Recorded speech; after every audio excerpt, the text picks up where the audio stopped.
Yuragimga stent qo'ydirdim, endi infarkt bo'lmayman. Bu fikr har doim ham mutlaq to'g'ri emas. Stent yurakni koronar qon tomirlariga qo'yiladigan maxsus moslama. Uni vazifasi toraygan, tiqilgan, to'silgan qon tomirlarini ochib, yurakni mushaklariga qon kelishini ta'minlash. Stentlash usuli kardiologiyada stenokardiyani davolashda ishlatiladigan eng kam invaziv jarrohlik usuli hisoblanadi. Stentlash yurakni infarktdan saqlaydimi? Ha, saqlaydi, lekin bitta ammo degan joyi bor. Yurak koronar tomiriga qo'yilgan stent faqatgina bittagina koronar tomirni ochib berish vazifasini bajaradi. Vaqt o'tishi bilan ana shu qo'yilgan stentni o'zi ham to'lib qolishligi yoki boshqa koronar tomirlarda ham aterosklerotik o'zgarishlar, ya'ni xolesterinning ortishi, qandli diabet kasalligi, yoshga xos holatda torayishlar yuzaga kelishi mumkin.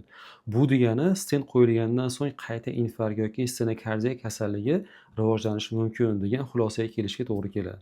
Shuning uchun stent qo'yilgandan keyin inson dorilarni muntazam ravishda qabul qilish, shifokor nazoratida bo'lish, qonda qand miqdorini nazorat qilish, xolesterin miqdorini nazorat qilish, sog'lom turmush tarziga amal qilish tavsiya etiladi. Xulosa o'rnida shuni aytish mumkinki, stent qo'yish bu kasallikni davolashning oxiri emas. Aksincha, boshlang'ich qismi hisoblanadi.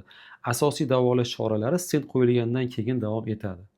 Agar sizga yoki sizni yaqinlaringizga stent qo'yilgan bo'lsa yoki stenokardiya, ishemik kasalligi mavjud bo'lsa, videoni saqlab qo'ying, yaqinlariga ulashing. Bizni kuzatishda davom eting. Salomat bo'ling.